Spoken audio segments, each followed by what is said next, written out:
सिद्धे दो मतलब लोग कुछ हमें समय पाहुड़ा मेरे मुर्शिद के लिए नहीं था। बरक क्षेत्र के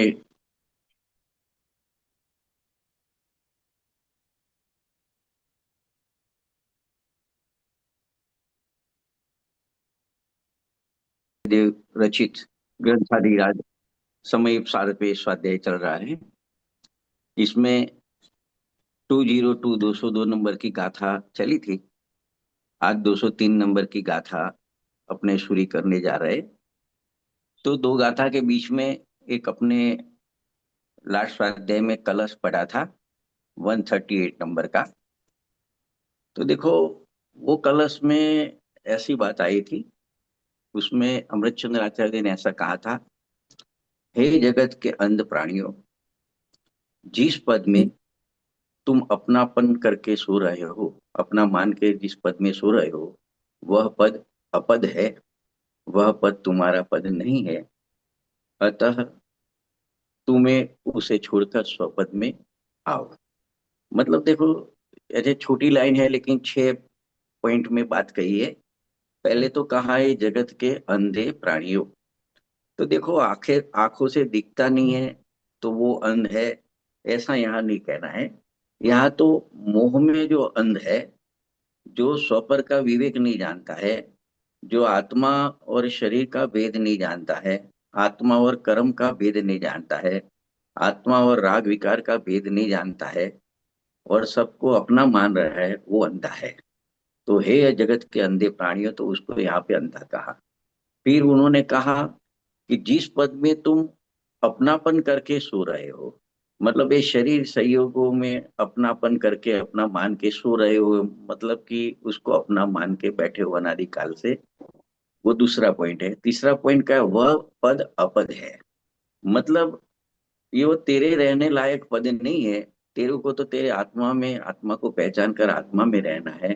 तो वह पद अपद है और वह पद तुम्हारा नहीं है, ऐसा कह के तू रागादि को अपना मान रहा है। तो वो तू ऐसा मानना छोड़ दे। तो उसको छोड़कर तू स्वपद में आ जा। मतलब मैं तो ज्ञान स्वरूपी आत्मा हूँ, चैतन्य स्वरूपी आत्मा हूँ, जानने देखने वाला आत्मा हूँ। ऐसा तू अपने स्वपद में आ जाओ।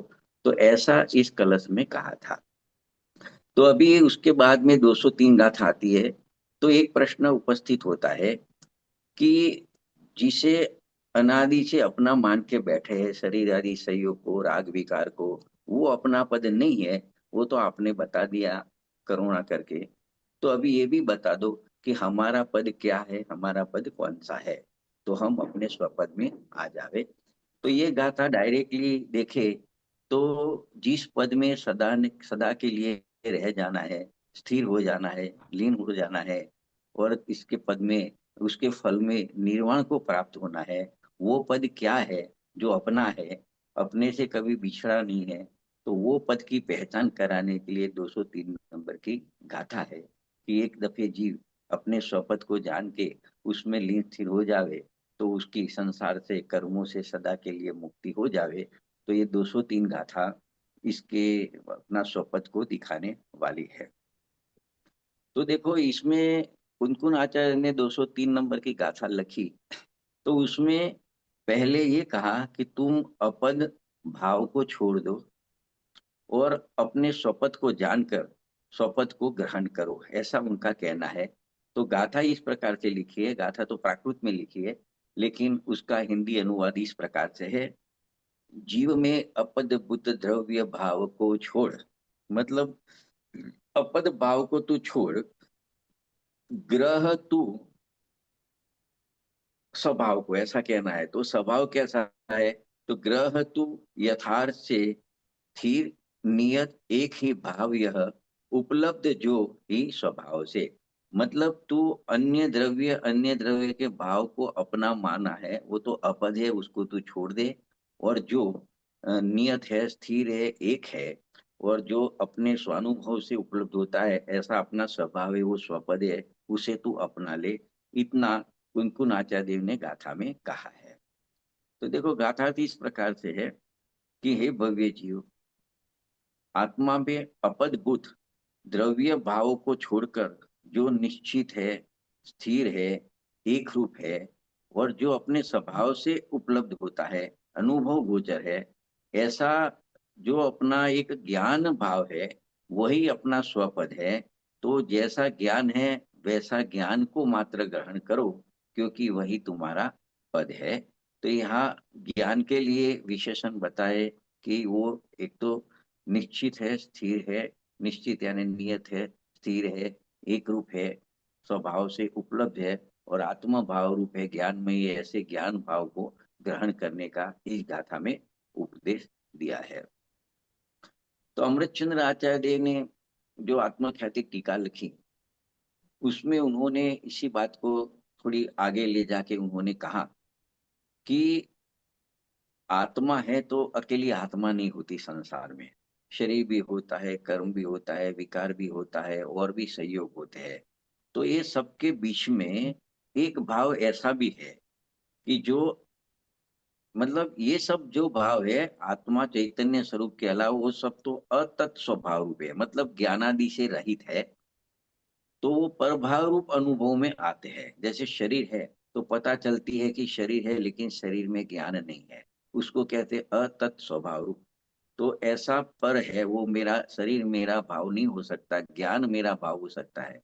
तो जो अतत् स्वभाव रूप है, परभाव रूप अनुभव में आते हैं, जो अनियत है, अनियत अवस्था वाला है, मतलब बदलता रहता है, शरीर बदलता रहता है, कर्म बदलते रहते हैं, रागादि बदलते रहते हैं, जो एक रूप नहीं रहते, अनेक रूप रहते हैं, जो क्षण में नाश हो जाते, ऐसे क्षणिक है, जो व्यभिचारी भाव है, मतलब अपने स्वभाव से विपरीत भाव है, तो व्यभिचारी भाव है। तो ये सब भाव एक लाइन में बोले तो स्थायी नहीं है, अस्थाई है। इसके लिए ये सब भाव है वो अपदभूत है।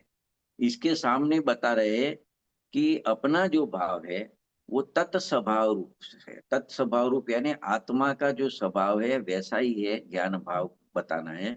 वो तत्स्वभाव रूप है, मतलब आत्म स्वभाव रूप अनुभव में आता है।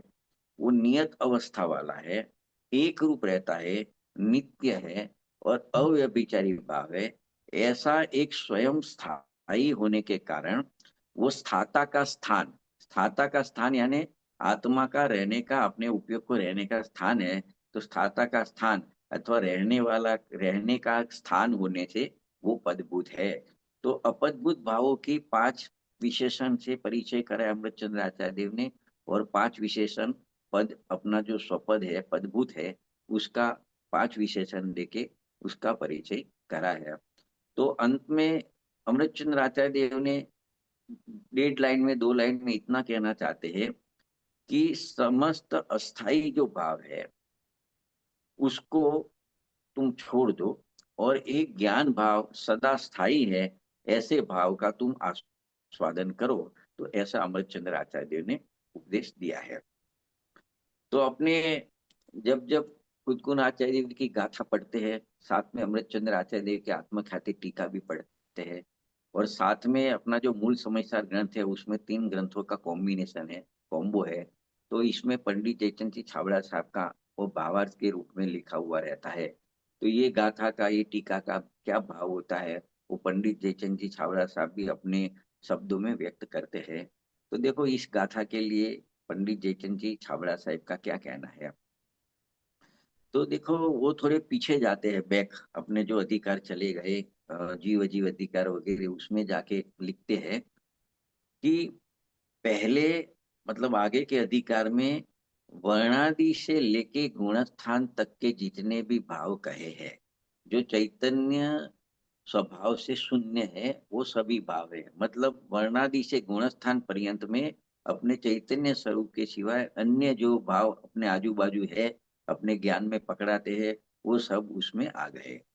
तो जो वर्णादिक से गुणस्थान पर्यंत के जो भाव कहे हैं, वे सब आत्मा में अनियत है, मतलब आत्मा में टिकते नहीं है। वो आत्मा एक रूप है, ये सब अनेक रूप है। वो सब क्षणिक है, आत्मा नित्य है। आत्मा अव्यभिचारी है, ये सब भाव व्यभिचारी है। तो ये जो जितने भी भाव है, वर्णादि से लेके गुणस्थान तक के भाव, वो आत्मा में अनियत है, अनेक है, क्षणिक है, व्यभिचारी भाव है, इसलिए वो अस्थाई है, मतलब वो परमानेंट रहने वाले नहीं है। इसके सामने अपना आत्मा तो स्थायी है, सदा विद्यमान है। तो जो अस्थाई भाव है वो आत्मा का स्थान कभी नहीं हो सकता है। मतलब वो आत्मा का पद कभी नहीं बन सकता है।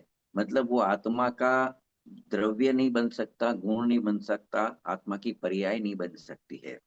तो कहना है कि जो मात्र एक स्वसंवेदन रूप ज्ञान होता है, अपने को ही अनुभव में लेने वाला ज्ञान, ज्ञान तो सबके पास है, लेकिन जो ज्ञान अपने को जानता है, अपने का अनुभव करता है, अपनी आत्मा का वेदन करता है, अपनी आत्मा अतीन्द्रिय आनंद से भरी है, तो उसका जो वेदन करता है, मतलब ज्ञान के साथ में जब अतीन्द्रिय आनंद का वेदन आता है, तो वही ज्ञान है।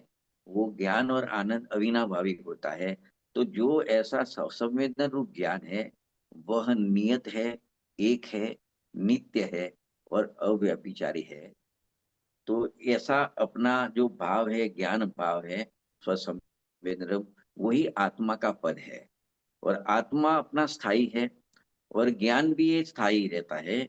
इसीलिए दोनों का मैचिंग होता है। आत्मा त्रिकार है तो ज्ञान भी त्रिकार है, आत्मा एक है तो ज्ञान भी एक रूपी रहता है, आत्मा नित्य है तो ज्ञान भी नित्य है, आत्मा अव्यभिचारी है तो ज्ञान भी अव्यभिचारी है। तो इसके लिए दोनों का मैचिंग होता है। तो वो जो ज्ञान पद है वही आत्मा का पद है।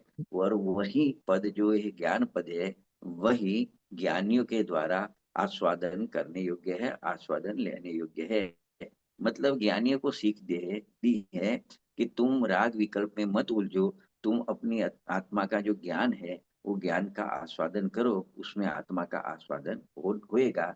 तो वही एक करने योग्य कार्य है, ऐसा पंडित जयचंद जी छाबड़ा साहब को कहना है।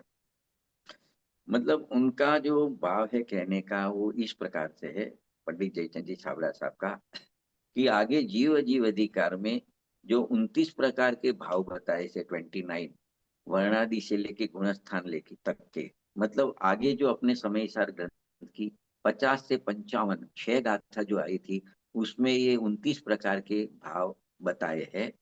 तो वे सभी भाव आत्मा के लिए अपद है। मतलब आत्मा को अपनाने योग्य नहीं है। वो आत्मा नहीं है, असल में तो वो आत्मा नहीं है, क्योंकि वह आत्मा के स्वभाव रूप नहीं है, अतत् स्वभाव रूप है आत्मा के, अनियत है। वो असंख्य प्रकार के बनते हैं, क्योंकि 29 तो नाम दिए, उनके प्रभेद करने जाओ तो और उनके हो जाते हैं, प्रकार बन जाते हैं। तो इसके लिए वो अनेक है, असंख्य प्रकार के हैं। और वो सब क्षणिक भाव है, नाशवान है। और वो संयोग जनित है, इसके लिए व्यभिचारी भाव है। और जो अपना एकमात्र ज्ञान भाव है वही स्वपद है। तो वह ज्ञान भाव ही आत्मा है, क्योंकि वो आत्मा का स्वभाव है, तो तत्स्वभाव है, नियत है, एक है, नित्य है और स्वभाव भाव होने से अव्यभिचारी भाव है। तो एक आत्मा का ज्ञान पद है, उसका ससंवेदन करो। इतनी बात तो व्यवहार से कही है, खरेखर देखे तो ज्ञान और आत्मा कोई जुदी वस्तु नहीं है, दो वस्तु एक ही है, अभेद है। तो ज्ञान का संवेदन करो, मतलब आत्मा का संवेदन करो। तो ऐसा ज्ञानियों को बोध उपदेश दिया है आचार्य देव ने। देखो अपने ये तीन रेफरेंस तो लेते हैं हर एक गाथा में, और एक कांजी स्वामी जो है आध्यात्मिक सतगुरु, उनका भी रेफरेंस अपने साथ में लेते हैं कि ये 203 गाथा में जो स्वपद बताया, अपद भाव को छोड़ने की, स्वपद भाव को बता के उसको ग्रहण करने की जो गाथा है, तो वही बात को कांजी स्वामी अपने शब्दों में किस प्रकार से समझा रहे हैं, तो ये अपने यहाँ आगे चला रहे हैं। तो देखो उन्होंने शुरुआत यहाँ से की कि यहाँ पे अपद बुद्ध की व्याख्या चल रही है, मतलब दोनों आएगी, अपद बुद्ध भाव की और स्वपद बुद्ध भाव की। तो पहले अपद बुद्ध भाव की व्याख्या चल रही है। तो वो अपनी भाषा में कहते हैं कि पुण्य पाप के जो भाव है वो अस्थाई है। मतलब देखो जीव कोई भी एक भाव में अंतर्मुहूर्त से ज्यादा नहीं टिक सकता। कोई जीव को कैसा भी पाप का भाव आया तो सलंग पाप का भाव नहीं रह सकता, उसको कसाय की मन का होके पुण्य का भाव भी आता है।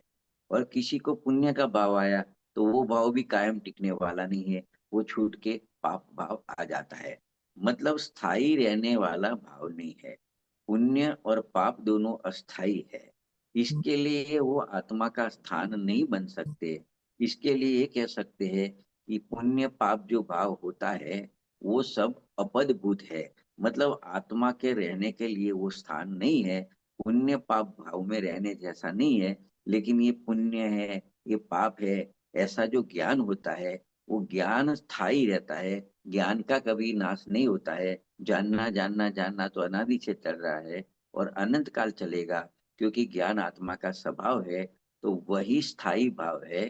तो पुण्य पाप भाव में अपना मान के वो भाव में रहने नहीं रहने की और ज्ञान को पहचान के ज्ञान पद में रहने की यहाँ पे मतलब सलाह दी जा रही है। तो उन्होंने पुण्य भाव में यहाँ तक ले लिया कि व्यवहार रत्नते का विकल्प जो होता है, तो ये व्यवहार रत्नते के विकल्प उसको भी पुण्य कहा, तो वो क्या होते हैं? तो देखो, एक आत्म श्रद्धान होता है, आत्मज्ञान होता है और आत्मलीनता होती है। वो रत्नत्रय यानी तीन रत्न, सम्यक दर्शन, सम्यक ज्ञान, सम्यक चारित्र। तो निश्चय से अपनी आत्मा को जानना, आत्मा की प्रतीति करना और आत्मा में लीन होना, वही निश्चय रत्नत्रय यानी सम्यक दर्शन, सम्यक ज्ञान, सम्यक चारित्र है। लेकिन जब सविकल्प दशा आती है तो उसको मतलब उसको अन्य सात तत्व का, छह द्रव्य का भी ज्ञान चलता है, विकल्प चलता है। तो वो उसकी भी सात तत्व की विकल्प रूप श्रद्धा होती है। उसको भी सम्यक दर्शन कहने में आता है, व्यवहार से कहने में आता है। भेद रूप जो सत श्रद्धा रहता है उसको व्यवहार सम्यक दर्शन कहते हैं। शास्त्र के माध्यम से जो ज्ञान होता है उसको सम्यक ज्ञान कहते हैं।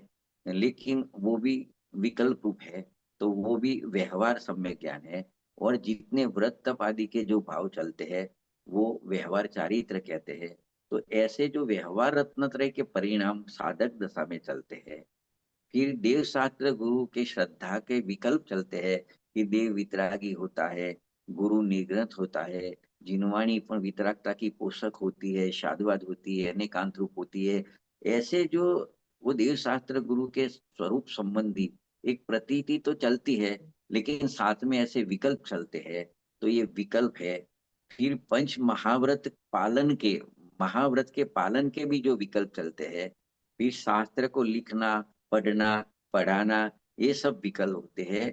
तो यहाँ पे कहते हैं ये सब अस्थाई भाव है, वो स्थायी रहने वाले नहीं है।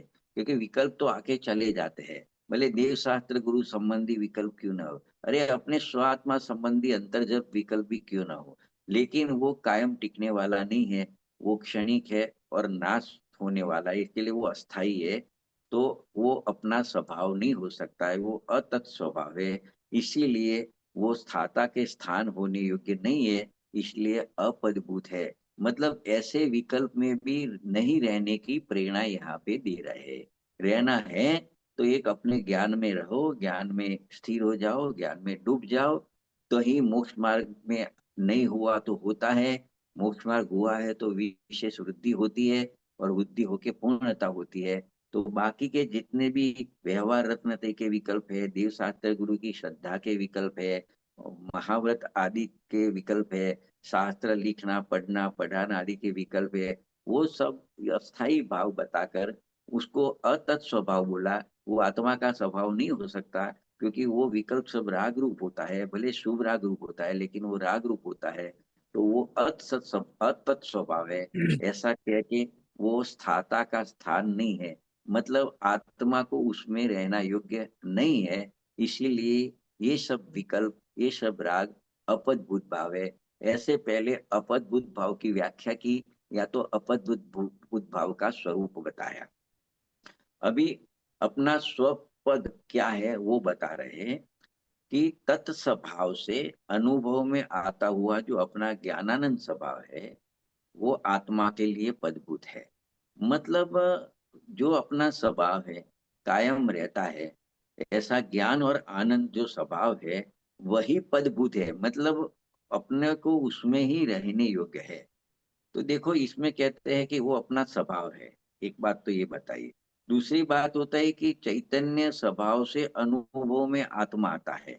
जब मैं चैतन्य स्वरूपी आत्मा हूँ ऐसा ज्ञान श्रद्धान करके उसमें टिकते हैं तो अपनी आत्मा का अनुभव होता है।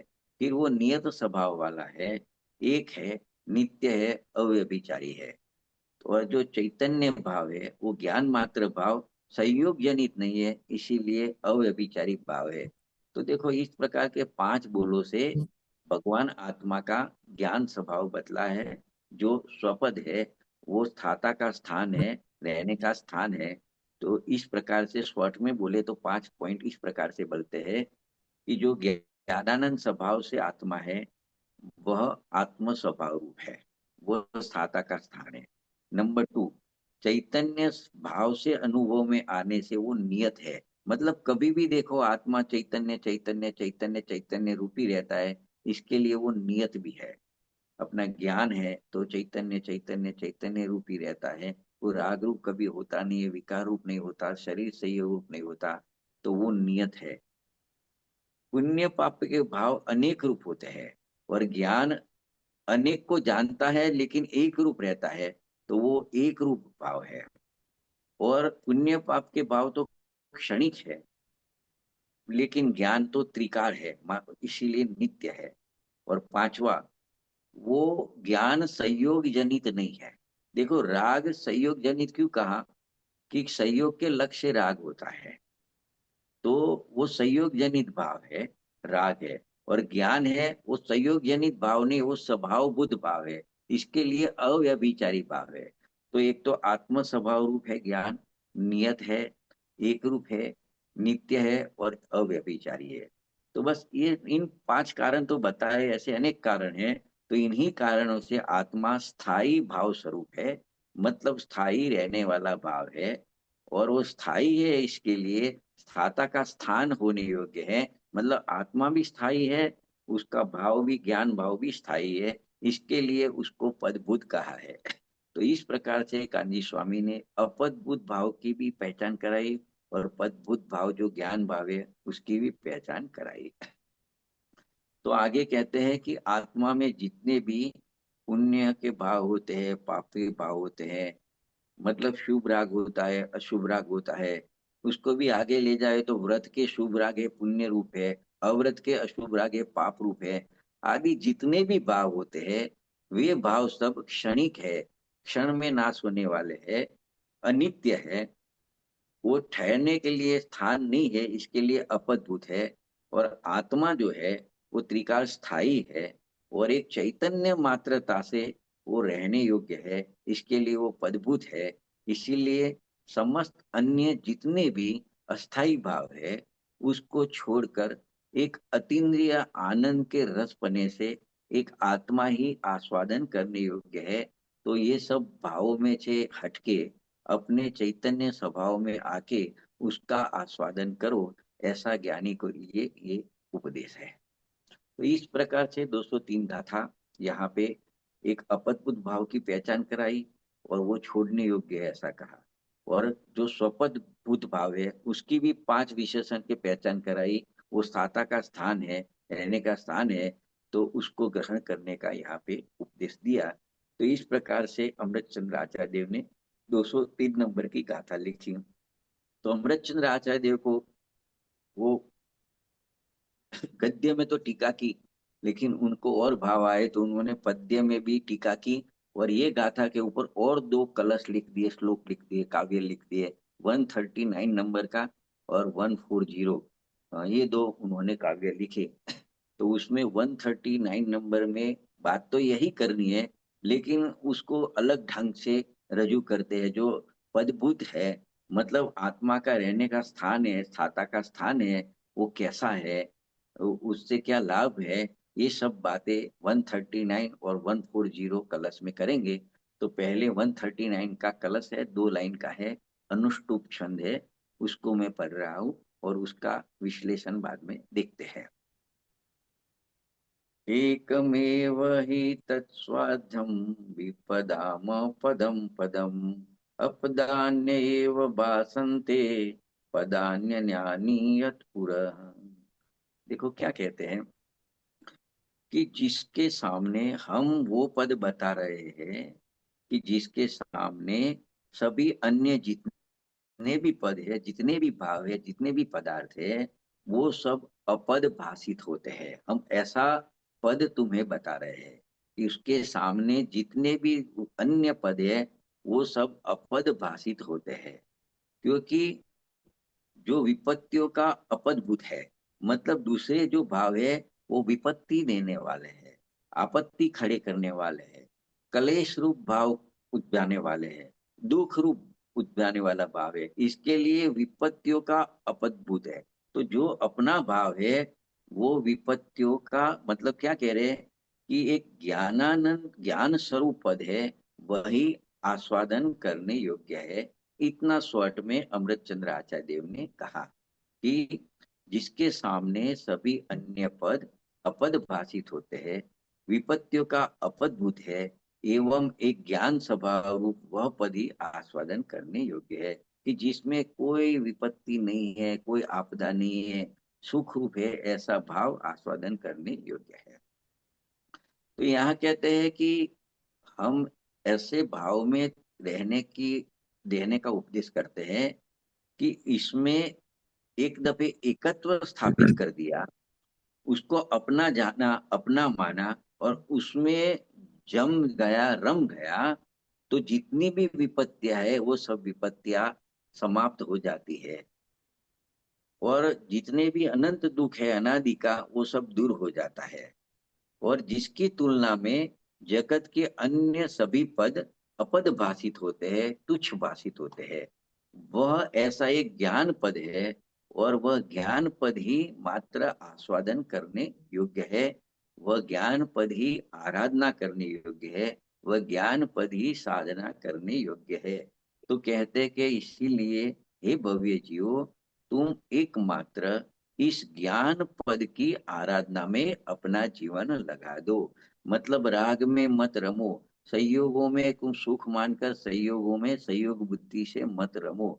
तुम, हमने जो ज्ञान पद बताया कि जिसका अनुभव करने से, जिसमें अपनापन करने से, जिसमें रम जम जाने से जितनी भी आपत्तियां है, विपत्ति है, वो सब खत्म हो जाती है, सब दुख दूर हो जाता है। इसके लिए पूरा जीवन एक ज्ञान पद की आराधना में लगा दो, ऐसा अमृत चंद्र आचार्य देव 139 कलश में कहते हैं। तो देखो, उसके ऊपर राजमल जी पांडे साहब ने कलश टीका लिखी, और कलश टीका के ऊपर एक समयसार नाटक में बनारसी दास जी ने छंद लिखा। वो छंद इस प्रकार के है।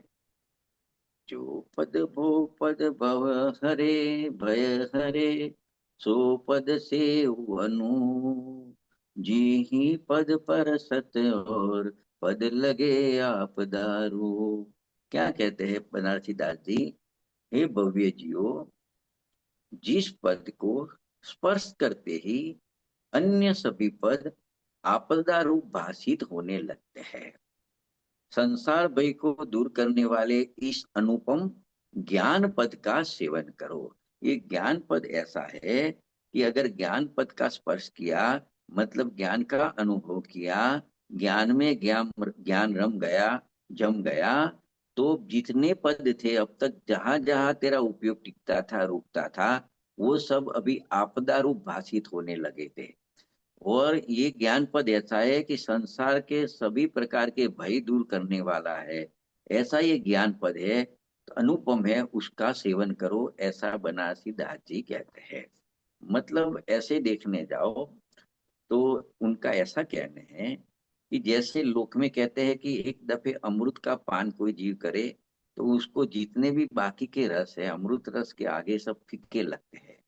यहाँ तो कहना है कि वो जगत में जो अमृत रस है, वो भी अपने अतीन्द्रिय आनंद का रस तू लेगा, ज्ञान का रस लेगा, तो वो स्वाद भी तेरे को फीका लगेगा। मतलब एक ज्ञान पद है, उसका सेवन करो तो अतीन्द्रिय आनंद रस का सेवन होएगा, तो सब तेरा प्रॉब्लम है, जितनी भी तकलीफ है, आपत्ति है, वो सब तेरी दूर हो जाएगी। मतलब यहाँ तक जो बात चली, इसका तात्पर्य ये निकलता है कि एक ज्ञान पद रूप आत्मा है, वही सार है, वही स्वपद है। इसके अलावा जितने भी पदार्थ है वह सब असार है, परपद है, वो अपनाने योग्य नहीं है। मतलब कहने का तात्पर्य ये होता है, अपनी भाषा में बोले तो अपना ज्ञान उपयोग है, उसको अपना उपयोग स्वरूपी आत्मा है, उसके अलावा कहीं भी ले जाना जैसा नहीं है, उपयोग का दुरुपयोग करने जैसा नहीं है, उपयोग का उपयोग करने जैसा है। ये यहाँ पे कहना है। उपयोग का उपयोग करना यानी वर्तमान ज्ञान उपयोग को त्रिकाल उपयोग स्वरूप आत्मा है, उसमें ले जाना और वहां सदा के लिए बैठ जाना, थम जाना, जम जाना, वही एक सलाह यहाँ पे दे रहे हैं। अभी देखो आगे 140 नंबर का कलश भी अमृतचंद्र आचार्य ने लिखा है। वो सादुर विक्रीडित छंद है, तो जो 4 लाइन का छंद है उसको पढ़ लेते हैं, फिर उसको भी थोड़ा डिस्कस कर लेते हैं। एक जायक भाव निर्भर महा स्वादं समासादयन् स्वादं द्वन्द्वमयं विद्यातुं सः स्वामवस्तु वृत्तिविदन् आत्मात्मानुभवानुभावविदसो भ्रश्यद्विशेषोदयम् सामान्यं कलयन् किलेश सकलं ज्ञानम नयत्येकताम्। क्या कहते हैं, इसका हिंदी भाषांतर भी इस प्रकार से है। यहाँ मतलब क्या कहना है अमृतचंद्र आचार्य को इस कलश में। एक तो आत्म अनुभव की दशा की बात करते हैं। जब ज्ञान पद में जीव आता है, अपना स्वपद तो एक ज्ञान पद है, उसमें जीव आता है, उसमें लीन होता है, तो आत्मा का अनुभव होता है। तो अनुभव वाली दशा कैसी है, इसका वर्णन इस कलश में किया है। तो देखो यहाँ ये है, उस ज्ञान के आस्वाद में ही नीत रमे जो आत्मा, अरुढ़मय आस्वाद में असमर्थ है जो आत्मा। मतलब जो आत्मा ये ज्ञान स्वभाव में रम जाता है, उसका द्वंद्वमय भाव मतलब है राग देश जितनी कसाई है, उसमें रमने के लिए वो असमर्थ हो जाता है, असमर्थ हो जाता है। फिर कहा, आत्मानुभव के स्वाद में ही मगन है जो आत्मा, सामान्य में एकत्व को धारण करे वह आत्मा। जो अपने आत्मा का अनुभव करके उसमें जम जाता है, मग्न हो जाता है, वो सामान्य में एकत्व को धारण करता है। ऐसा असली में आत्मा है। आत्मा तो आत्मा है, लेकिन आत्मरूप जो परिणमित होता है उसको ही आत्मा कहने में आता है। तो देखो यहाँ ऐसा कहना है कि जितने भी वर्णादि भाव है, स्पर्श रस गण वर्ण आदि भाव है पुद्गल के, और रागादि भाव है, राग देश क्रोध मान माया लोभ विकार भाव है, उसका जो स्वाद होता है उसको द्वंद्वमय स्वाद कहा है। तो ज्ञानी को तो आत्म अनुभव हो गया है, तो उसके आत्म अनुभव का को दशा में अपने अतीन्द्रिय आनंद का स्वाद लेता है, तो ऐसे द्वंद्वमय स्वाद लेने में वो असमर्थ हो जाता है। ये बात यहाँ पे बताते हैं। तो ऐसे द्वंद्वमय स्वाद लेने में असमर्थ एक ज्ञायक भाव से भरे हुए महास्वाद को लेता हुआ ज्ञानी, तथा आत्म अनुभव में आत्मा के अनुभाव में विवश निज वस्तु वृत्ति को जानता हुआ आत्मा, ज्ञान के विशेष के उदय को गौण करता हुआ और मात्र सामान्य ज्ञान का अभ्यास करता हुआ सकल ज्ञान को एकत्व में लाता है, एक रूप में प्राप्त करता है। इसमें तो इतने पद लिखे हैं, एक एक में जितनी चर्चा करे उतनी है। कि देखो, जब ज्ञानी पुरुष अपने आत्मा का अनुभव करता है, वो दशा में उसको राग का, द्वेष का, क्रोध का, कषाय का कलुषित स्वाद नहीं आता। एक बात तो ये कही है। दूसरी बात कहिए, क्यों नहीं आता है? कि ज्ञायक भाव का जो महास्वाद है, मतलब जो असली रस है, अति आनंद का रस, वो ले रहा है, इसके लिए उसको राग का रस आता नहीं है। ये बात है दूसरी बात। तीसरी बात कहिए कि आत्मा का जो अनुभव है, आत्मा को जो स्वाद ले रहा है, वेदन कर रहा है, मतलब उसको फीलिंग कर रहा है, तो वो उसमें ही रमना जमना चाहता है। तो फिर बाकी के कोई पदार्थ ज्ञान में आते भी है, लेकिन उसको गौण रखता है। मतलब देखो, स्व स्व में लीन होता है, तो स्व को जानना भी स्वभाव है, पर को जानना भी स्वभाव है। तो पर जानने में आता है, लेकिन वो पूरा अपना सामर्थ्य उस समय स्व में लगाता है। तो उसको कहते हैं सामान्य ज्ञान का अभ्यास करता हुआ सकल ज्ञान को एकत्व में लाता है। मतलब अनेक ज्ञेय जानने में आता है, लेकिन ज्ञान अनेक रूप नहीं होता, ज्ञान तो एक रूप ही रहता है, अपने एक रूपता को प्राप्त होता है। ऐसी ज्ञानी की स्वानुभव की दशा होती है। तो यहाँ वो स्वानुभव आत्मानुभव की प्रक्रिया बताई गई है। मतलब उसमें क्या होता है कि जब आत्मा का अनुभव होता है, तो विशेष ज्ञान का तिरोभाव होता है। एक लाइन में बोले तो विशेष भाव का तिरोभाव होता है, और सामान्य ज्ञान का आविर्भाव होता है। और आत्म अनुभव के रस में अन्य जितने भी रस है, वो सब फीके पड़ जाते हैं। तो देखो, ऐसी बात एक भागचंद जी कवि हो गए, आध्यात्मिक कवि, उन्होंने भी एक काव्य बनाया है, बहुत अच्छा काव्य बना है, उसके भाव भी बहुत अच्छा है। तो उन्होंने भी ऐसी आत्मानुभव की दशा, उसका जो रस आता है अतीत आनंद का रस, तो जगत के सब रस फीके लगते हैं, इस ऐसा बताने वाला उनका एक काव्य है। मैं उसको पढ़ रहा हूँ। उसके 3 पैराग्राफ है, 3 3 लाइन के, उसको पढ़ते हुए उसका अर्थ करते हुए आगे बढ़ते हैं। यहाँ कहते हैं, जब निज आत्म अनुभव आवे, तब और कछु न सुहावे, रस निरस हो जात तत्क्षण, अच्छ विषय नहीं भावे, जब निज आत्म अनुभव आवे। क्या कहते हैं पहले उसमें, कि जब निज भगवान आत्मा अनुभव में आता है, तब अन्य कुछ भी सुहाता नहीं है, अन्य कुछ भी अच्छा लगता नहीं है।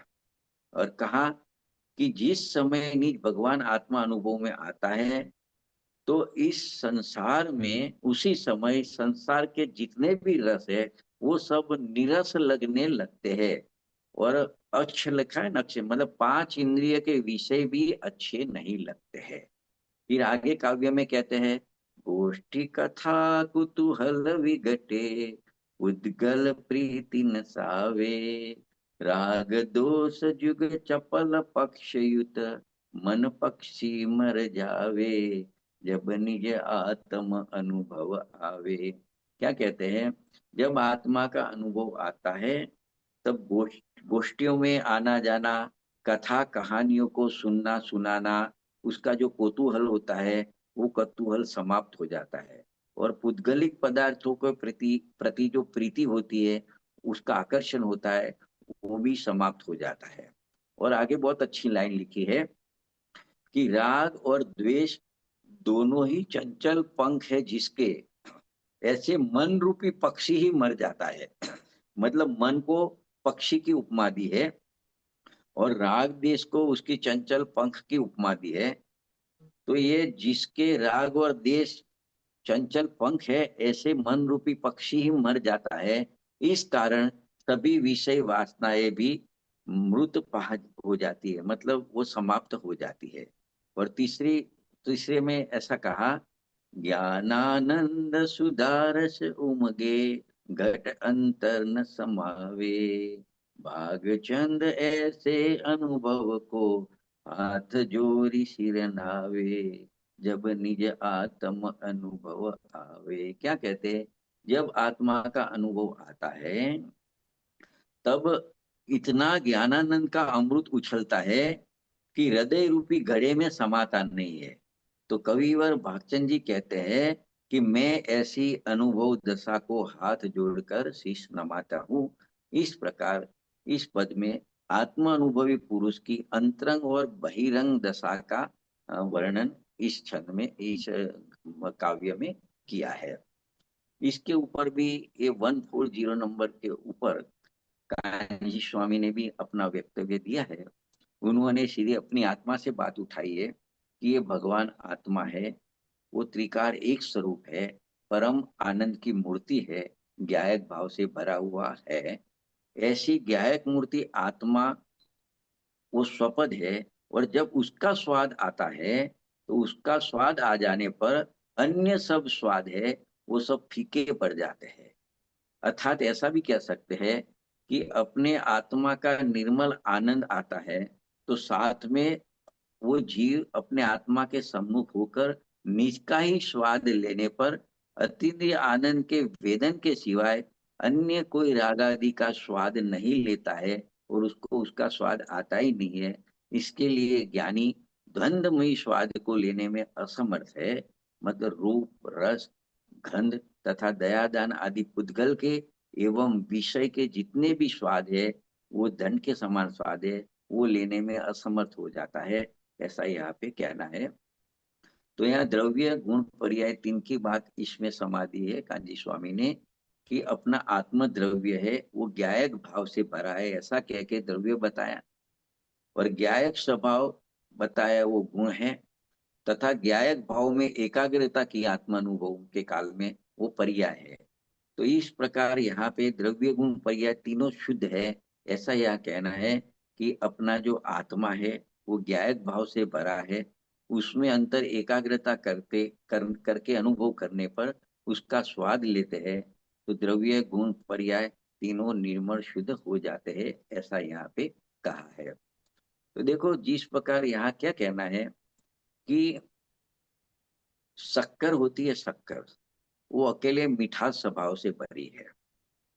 इसी प्रकार नमक होता है, वो खारेपन के स्वभाव से भरा है। बस उसी प्रकार जो अपनी आत्मा है उसकी अंतर्दृष्टि करते हैं, उसमें स्थिर होते हैं, तो वो अतीन्द्रिय आनंद से भरा है, तो उसका आस्वाद आता है। तो ज्ञानी उस महा आस्वाद का अनुभव करता है, यहाँ पे ये बताना है। जैसे शक्कर मिठास से भरी है, उसका स्वाद ले तो मीठा आता है, नमक खारापन से भरा है, उसका स्वाद ले तो खारापन आता है। ऐसे आत्मा अतीन्द्रिय आनंद से भरा है, ज्ञानी जब उसका अनुभव करता है तो उसको अतीन्द्रिय आनंद का महास्वाद आता है। तो यहाँ पे ऐसा कहा है। तो देखो ऐसे ज्ञायक स्वभाव का स्वाद लेने से क्या होता है, तो तीन प्रकार के स्वाद का अभाव हो जाता है, ऐसा कहना है। एक तो जड़ का स्वाद छूट जाता है, फिर सामने रूपवान सुंदर देह हुए या सरस मतलब भोजन आदि हुए, उसका स्वाद ज्ञानी को नहीं आता है। तो एक तो ये स्वाद छूट जाता है अपने आत्मा के अतीन्द्रिय आनंद के स्वाद के सामने। दूसरा, पुण्य पाप या शुभाशुभ भाव का राग का स्वाद आता है, वो लेने में ज्ञानी असमर्थ हो जाता है, तो उसको राग का स्वाद भी नहीं आता। राग है लेकिन राग का स्वाद नहीं आता, और राग का स्वाद तो आकुलता रूप है, लेकिन उसको अतीन्द्रिय आनंद का महास्वाद आ जाता है, तो उसको राग का स्वाद भी नहीं आता है। और तीसरा, एक अपने क्षयोक्षम ज्ञान है, वेद रूप है, उसका भी स्वाद ज्ञानी को नहीं आता है। तो जब अतीन्द्रिय आनंद का महास्वाद आता है, तो ये तीन प्रकार के जो स्वाद है, जो अज्ञानी उसमें डूबा हुआ है, वो स्वाद ज्ञानी को नहीं आता है, ऐसा यहाँ पे कहना है। और कलश टीकाकार ने इसके ऊपर जो ये कलश के ऊपर एक कलश लिखा है, तो उन्होंने एक अग्नि के दृष्टांत के माध्यम से समझा है कि देखो अग्नि तो अग्नि होती है, लेकिन जब अग्नि लगती है तो जो जलने योग्य पदार्थ होता है, जैसे काष्ठ होता है, छाना होता है, तृण होता है, समझो कि लकड़ी की मतलब चेयर होती है, मेज टेबल होता है, कब्बड़ होता है, उसका अलग अलग आकार होता है। तो जब अग्नि उसमें लगती है तो अग्नि अलग अलग आकार से दिखती है। तो इसका वही छाने का अग्नि, काष्ठ का अग्नि, तृण का अग्नि, ऐसे अग्नि को कहा जाता है व्यवहार से। लेकिन अग्नि को स्वभाव से देखे तो उष्ण रूप है, वो अनेक रूप कभी हुई नहीं है। इसी प्रकार ये ज्ञान चेतना का प्रकाश मात्र है। ये जो झलकता है, तो वो झलकता है, वो ज्ञेय अनेक भेद रूप है, लेकिन उसको झलकाने वाला ज्ञान तो एक चैतन्य प्रकाश मात्र रहता है। तो जो जितनी भी वस्तु ज्ञान में झलकती है, तो वो जलकन तो ज्ञान मात्र ही रहता है। जैसे अलग अलग आकार में अग्नि तो उष्णता रूपी होता है, जो आकार दिखता है वो तो जो दाह्य पदार्थ है जलने उसके होता है, अग्नि का आकार तो उष्णता रूपी होता है। ऐसे जो अलग अलग आकार के घेव दिखते हैं, तो वो अलग अलग आकार तो अन्य पदार्थ का है, ज्ञान तो एक मात्र ज्ञानाकारी रहता है। ऐसी जिसकी बुद्धि उत्पन्न होती है, मतलब ऐसा सम्यक ज्ञान होता है, उसको ये जो तीसरा नंबर का स्वाद था ना, ज्ञान का भेद रूप, मति ज्ञान, शुद्ध ज्ञान, अवधि ज्ञान, मन पर्य, केवल ज्ञान, ऐसा भेद विकल्प उसको सब झूठे लगते हैं, क्योंकि उसको तो ज्ञान मात्र ही दिखता है, ज्ञान के अलावा कुछ दिखता नहीं है। तो ऐसे ज्ञान मात्र का अनुभव करो, ऐसा यहाँ पे अंतिम कहा है। तो जो अपने ज्ञान स्वभाविक आत्मा जो स्वपद है, उसका जो अनुभव करता है, वो जो इंद्रिय जनित सुख दुख है उससे विमुख हो जाता है, और परम शुद्ध निश्चय के विषयभूत भगवान आत्मा के आश्रय में सब कर्मों की उसको निजरा हो जाती है। तो इसीलिए वो सब उपाधियों को त्याग कर अपने सहज समाधि लगा कर आत्मा की आराधना करके परमात्मा पद को प्राप्त हो जाता है। तो इस प्रकार से ये गाथा में और ये कलश में इतना कहना है कि जो अपद बुद्ध भाव है उसको त्याग दो, और जो अपना स्वपद है उसको ग्रहण करके सदा के लिए उसमें लीन हो जाओ, तो संसार से कर्म से मुक्ति हो जाएगी और परमात्मा पद की प्राप्ति हो जाएगी।